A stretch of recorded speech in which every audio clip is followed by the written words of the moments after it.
Water తీసుకొని శుభ్రంగా mushroom కడుక్కోవాలి.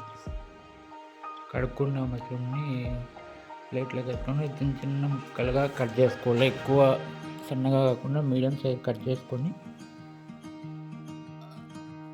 స్టవ్ అంటించి బౌల్ పెట్టి ఆయిల్ పోసిన తర్వాత పోపు గింజలేసి ఎర్రగడ్డలు వేసుకోవాలి. గోల్డ్ కలర్ వచ్చే వరకు వేపుకోవాలి. వేపుకున్న తర్వాత కరివేపాకు, అల్లం వెల్లుల్లి పేస్ట్ వేసి పచ్చివాసన పోయే వరకు మగ్గించుకోవాలి. తర్వాత ఎండుమిర్చి వేసి వెంటనే మష్రూమ్స్ వేసి నూనెలో మగ్గించుకోవాలి.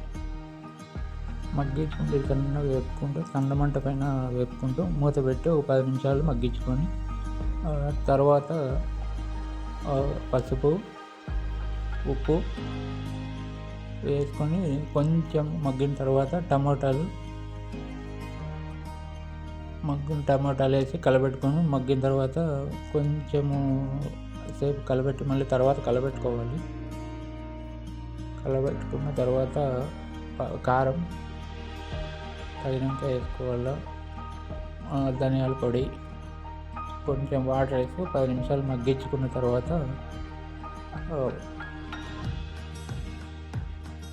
మగ్గించుకుని కొంచెం మూత పెట్టి కొంచెం సేపు తర్వాత